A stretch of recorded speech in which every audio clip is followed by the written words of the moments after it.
Good morning dear students. तो हमारा CFT चल रहा था, सारी बातें हमने कर ली थी, कोई बात बची नहीं थी। अभी हमें क्या करना है, जो सीएफएससी पढ़े हो उसका कैलकुलेशन करने का आप सीख लीजिए, क्योंकि एग्जाम में ये क्वेश्चन बहुत ज़्यादा देखने को मिलेगा। इसके बाद आपको थोड़ा कलर थ्योरी के बारे में पढ़ाना है, और उसके बाद हमारा सीएफटी का लिमिटेशन, सीएफटी खत्म। ठीक, तो अभी आप इसको सॉल्व करके बताइए, वीडियो को पॉज कीजिए और इसकी सीएफएससी निकालिए, निकाल के कमेंट कीजिए। तो चलिए अब हम धीरे धीरे इसका सीएफएससी निकालने की तरफ आगे बढ़ते हैं। F E F six four minus, ये एक्स है, एफ ई को एक्स मान लीजिए, 6 × -1, एफ पे -1 चार्ज है, इक्वल टू -4, -6, ये हो जाएगा +2। क्या हो जाएगा, आयरन पे कौन सा चार्ज आ गया, +2। आयरन +2 है, आपका एफ माइनस क्या होगा बेटा उसके सामने, WFL, वीक फील्ड लिगेंड। तो अब आप बना लीजिए एफ ई +2 का मतलब 3d6, 3d6, 3d6, और यह है ऑक्टाहेड्रल। तो ये गया आपका, नीचे रहेगा Eg, ऊपर रहेगा T2G, Eg और T2G, यही होगा ऑक्टा में, और क्या होगा। तो यहाँ 3d6 होगा, इसको बेरी सेंटर बना लो। तो ये वीक है, तो हाई स्पिन कॉम्प्लेक्स 1 2 3 4 5 6।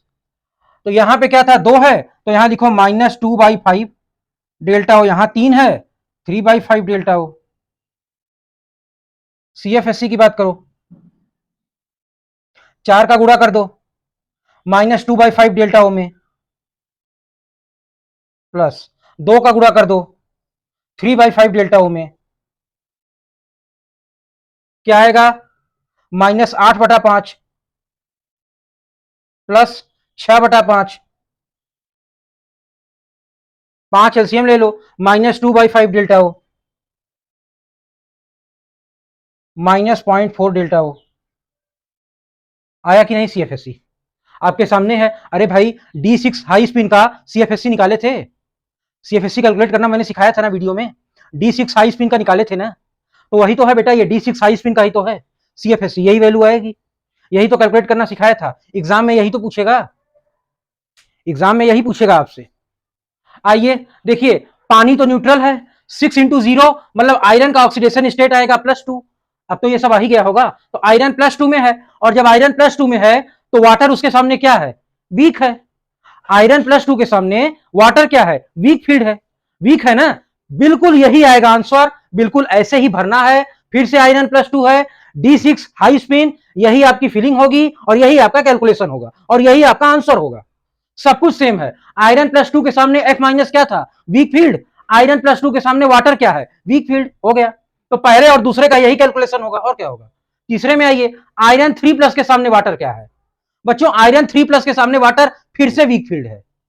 आयरन 3+ के सामने वाटर आपका, मैंने बताया था स्पेक्ट्रोकेमिकल सीरीज वाले आपके पूरे उसमें वीडियो में, कि आयरन 3+ के सामने वाटर क्या है, वीक फील्ड है। तो आयरन 3+ मतलब D5, D5 ये हटेगा, आयरन 3+ मतलब D5, ये आ गया D5।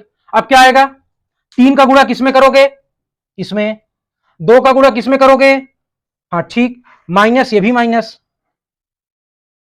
सब कैंसिल, ये हो गया 0। सीएफएससी आ गया 0, मतलब D5 हाई स्पिन के केस में ये जो स्प्लिटिंग का डायग्राम मैंने बनाया है, ये डायग्राम बनेगा ही नहीं, स्प्लिट होगा ही नहीं। D5 हाई स्पिन के केस में लिगैंड आने के बाद भी आपका जो सिमेट्रिकल फील्ड था वो सिमेट्रिकल ही रहेगा, ऑर्बिटल डीजनरेट का डीजनरेट ही रहेगा, उनमें स्प्लिटिंग नहीं होगी। अब आप कोबाल्ट 3+, और आपको बताया मैंने कोबाल्ट 3+ के सामने water OH minus, O2 minus, COO- oxalate ion, ये सब क्या हो गए बच्चा, ये सब स्ट्रॉन्ग फील्ड हो गए कोबाल्ट 3+ के सामने। तो D6 है, D6 है, ये D6 में हाई स्पिन, सॉरी लो स्पिन, D6 में लो स्पिन, तो बना लो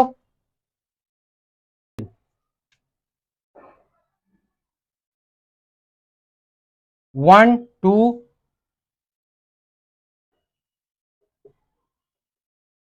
नहीं, 1 2 3 4 5 6, -2/5 डेल्टा O। तो 6 का गुणा किसमें करोगे, -2/5 में, तो -12/5 आएगा। तो यानी क्या आएगा, 2.4, हाँ, -2.4 डेल्टा ओ, सवाल हो गया। ये आ गया आंसर। ये रहा आपका सीएफएससी कैलकुलेशन इस केस में। अगर वहीं कोबाल्ट 2+ होता तब क्या होता? कोबाल्ट 2+ के सामने वाटर क्या है? वीडियो में देख लो, बताया है मैंने। वाटर है आपका weak field ligand, D7, 1 2 3 4 5 6 7 plus 3/5 delta O. तो यहां पे 6 का गुणा इसमें करोगे तो यही आएगा, प्लस 2 इंटू 6/5, तो इसमें 6/5 जोड़ लो, -6/5 आएगा, -6/5, तो मतलब कितना आया? 1.2 डेल्टा ओ, यही आएगा। हाँ, ले जाओ। तो ये सीएफएससी कैलकुलेशन का हमारा सवाल था। मैंने सवाल आपको इसलिए करवाया क्योंकि एग्जाम में जो सब कुछ पढ़े हो ना, वो कंसेप्ट यूज होगा, उसका सवाल नहीं आएगा। सवाल इससे आएगा, ये है सवाल। कॉम्पिटेटिव एग्जाम में सवाल ये आता है, अब तक जो पढ़े हो वो कंसेप्ट यूज होगा, सवाल तो यही आएगा। तो कंसेप्ट को आपको बता दिया तो सवाल भी बता दे। Colour theory,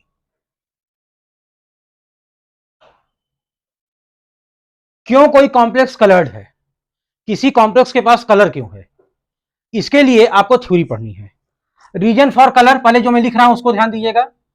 reason for colour, reason for colour क्या क्या होता है? पहला, डीडी ट्रांजिशन। दूसरा, metal to ligand charge transfer, इसको कहते हैं metal to ligand charge transfer, charge का ट्रांसफर। तीसरा, LMCT, ligand to metal charge transfer.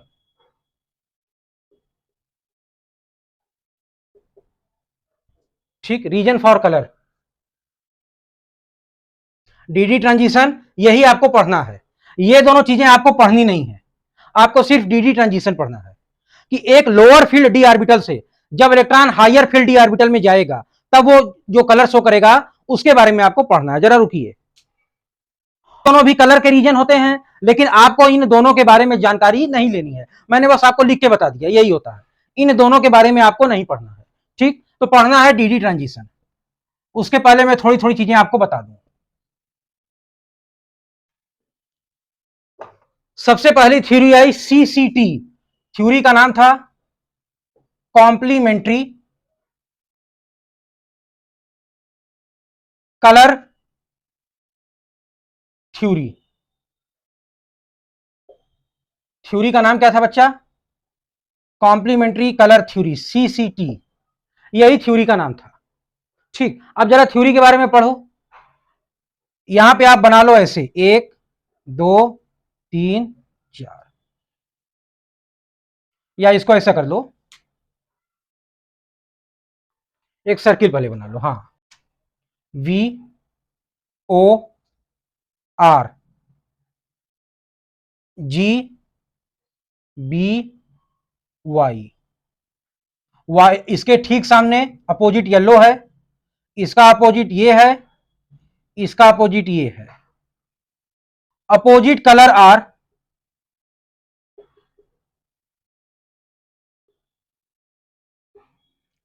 Complementary.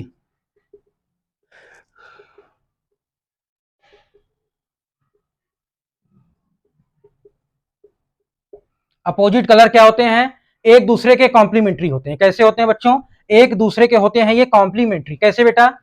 कैसे? वायलेट के सामने येलो है, मतलब अगर आपका मॉलिक्यूल वायलेट कलर को एब्जॉर्ब करेगा तो येलो कलर आपको शो करेगा। अगर आपको दिख रहा है कि वायलेट कलर एब्जॉर्ब हुआ है तो मॉलिक्यूल येलो कलर एब्जॉर्ब हुआ है तो मॉलिक्यूल वायलेट कलर को शो करेगा। समझ में आया?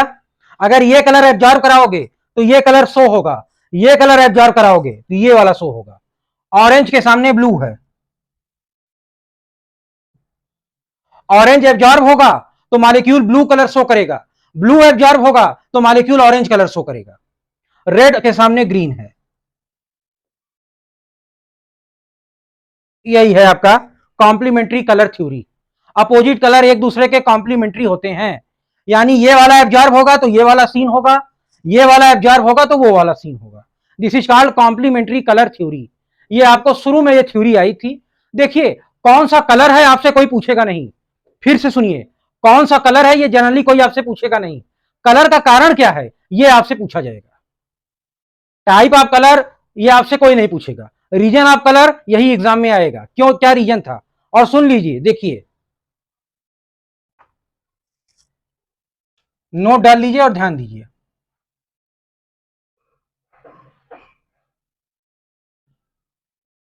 कंपाउंड विद, ठीक, D0 and D10 electronic configuration are colourless. Are,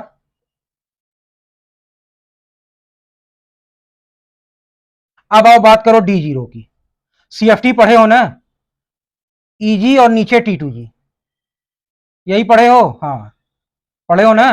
जब यहां कोई इलेक्ट्रॉन ही नहीं है तो ट्रांजिशन किसका कराओगे?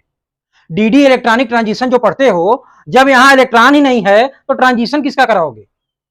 यहां इलेक्ट्रॉन ही नहीं है, डी में 0 इलेक्ट्रॉन है, तो ट्रांजिशन किसका होगा? तो यहां कोई कलर नहीं होगा। आओ D10 पे,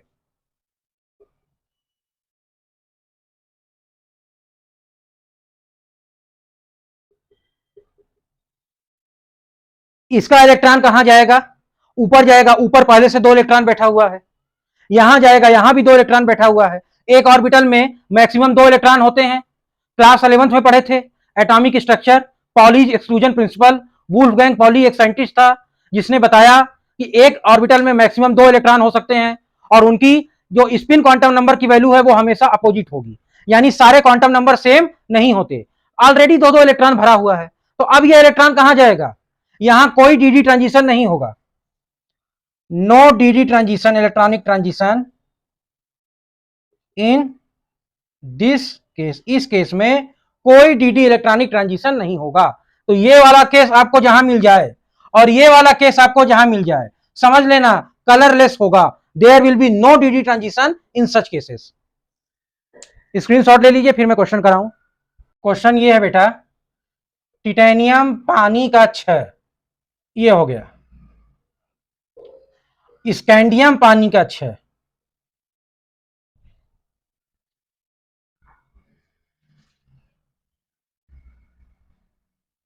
टिटेनियम 3+ कहा जाता है, ये कलर्ड है। इसको ऐसा कीजिए, पहले सुनिए, इसको हटाइए, ये पूरा कॉम्प्लेक्स की बात हो रही है। कहा जाता है ये पूरा कॉम्प्लेक्स कलर्ड है, ये कलर्ड है, इसके पास कलर है। कहा जाता है ये जो है कलरलेस है, कलरलेस। सवाल उठता है कारण क्या है? इनका कारण बताइए, क्यों ये कलर्ड है, क्यों ये कलरलेस है? इसका कारण आपको बताना है।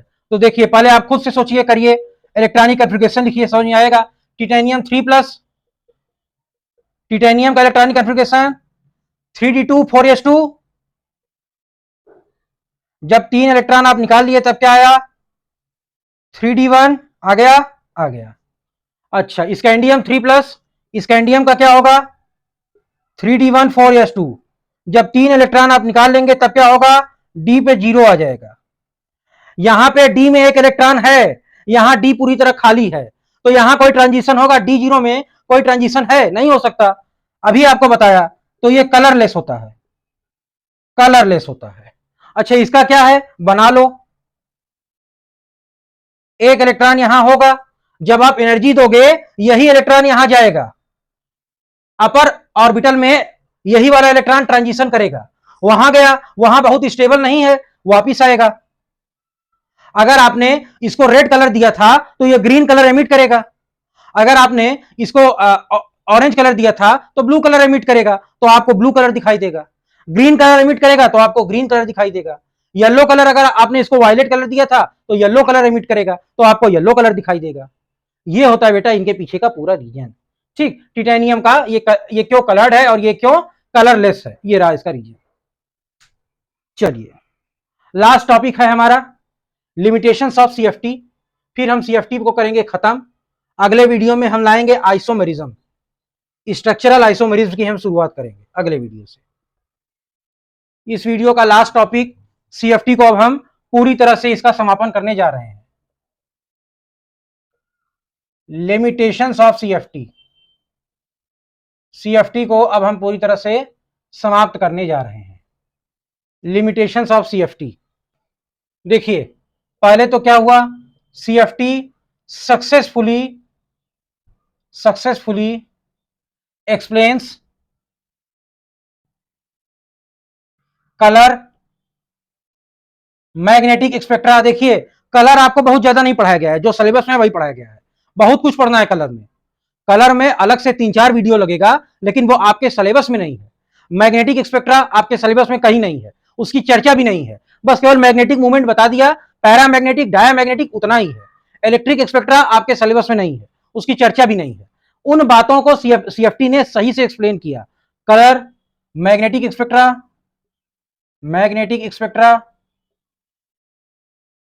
Electronic spectra,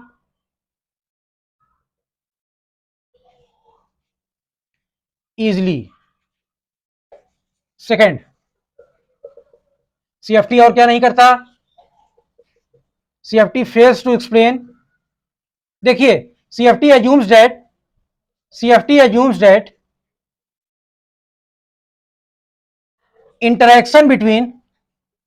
interaction between ligand and metal ion is purely electrostatic। metal ion is पूरी तरह से इलेक्ट्रोस्टैटिक। ये है पूरा कंसेप्ट, ये है पूरी तरह से इलेक्ट्रोस्टैटिक है। अच्छा इसको क्या करोगे बताओ जरा। देखिए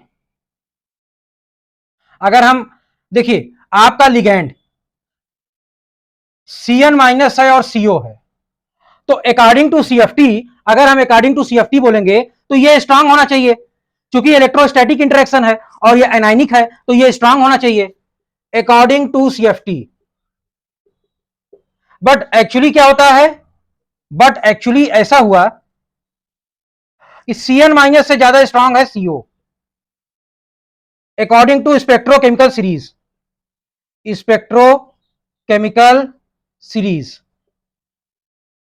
तो ऐसे में क्या है ना, इसका मतलब सीएफटी में कोई ना कोई कमी है जो एलएफटी ने दूर किया। पूरी तरह से सीएफटी ने आयनिक बॉन्ड को मान लिया, उसने कोवेलेंट बॉन्ड को कंसीडर ही नहीं किया, यही उसकी कमी निकल गई। CFT do not consider covalent bond anywhere. कहीं पे भी सीएफटी ने कोवेलेंट बॉन्ड पे चर्चा ही नहीं किया। ऑर्बिटल का ओवरलैप ये कोई कंसेप्ट है, सीएफटी ने ध्यान ही नहीं दिया। और last, very last, the problem of CFT is explained by LFT,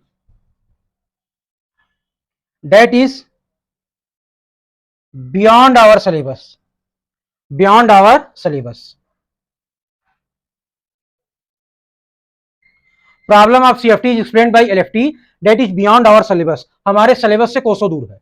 तो एलएफटी हमें नहीं पढ़ना है, जो मॉलिक्यूलर ऑर्बिटल थ्योरी हम क्लास 11th में पढ़ते हैं केमिकल बॉन्डिंग में, उससे ज्यादा पढ़ना पड़ेगा, और वो हमारे सिलेबस में कहीं डिस्क्राइब नहीं है। तो बच्चों सीएफटी इसी के साथ पूरी तरह खत्म। उसका पास्टुलेट पढ़े, फिर उसमें ऑक्टाहेड्रल की स्प्लिटिंग पढ़े, फिर सीएफएससी निकाले, टेट्राहेड्रल की स्प्लिटिंग पढ़े, उसकी सीएफएससी निकाले, सवाल लगाए, कलर के बारे में पढ़े। अब हमें सीएफएससी को खत्म करने का टाइम आ गया। Factor affecting crystal field splitting, किसमें स्प्लिटिंग ज्यादा किसमें कम, number of ligand minor factor, symmetry of ligand major factor, और लास्ट लिमिटेशन ऑफ सीएफटी। बच्चों सीएफटी की पूरी कहानी आज खत्म हो गई। ये फिजिक्स की थ्योरी थी, केमिस्ट्री वालों ने लिया था, केवल कॉपी किया था। जिन वैज्ञानिकों ने खोजा था उन्होंने चार्ज को ही सब कुछ माना था, बॉन्डिंग, ऑर्बिटल, ओवरलैप, इन सब कंसेप्ट को पूरी तरह नजरअंदाज कर दिया, और यही उसकी कमी निकली। बाद में यही प्रॉब्लम निकली। एक्चुअली थ्योरी कौन सी अच्छी है, एलएफटी हर बात का प्रूफ देती है, लेकिन उसको पढ़ने के लिए बहुत कुछ पढ़ना पड़ेगा। ठीक, एलएफटी बताती है कि आयनिक बॉन्ड भी सही है, लिगैंड और मेटल आयन दूर दूर हैं, उनका चार्ज उन्हें खींचेगा, जब पास आ जाएंगे तो दोनों के ऑर्बिटल ओवरलैप कर जाएंगे। तो मतलब पहले आयनिक बॉन्डिंग है, जब पास आ गए तो कोवेलेंट बॉन्डिंग हो गई, ऑर्बिटल का ओवरलैप हो गया। यही बात सीएफटी नहीं बता पाई, ये बात एलएफटी बताती है। Ionic bonding followed by ionic bonding followed by covalent bonding, ये एलएफटी है जो आपके सिलेबस में रफ करिए। अब हम नेक्स्ट वीडियो में आएंगे और नया टॉपिक आइसोमेरिज्म। तो पहले हम पढ़ेंगे स्ट्रक्चरल आइसोमेरिज्म। स्टीरियो सीबीएसई के सिलेबस में नहीं है, स्ट्रक्चरल है, पहले हम स्ट्रक्चरल पढ़ेंगे। ठीक, बाय।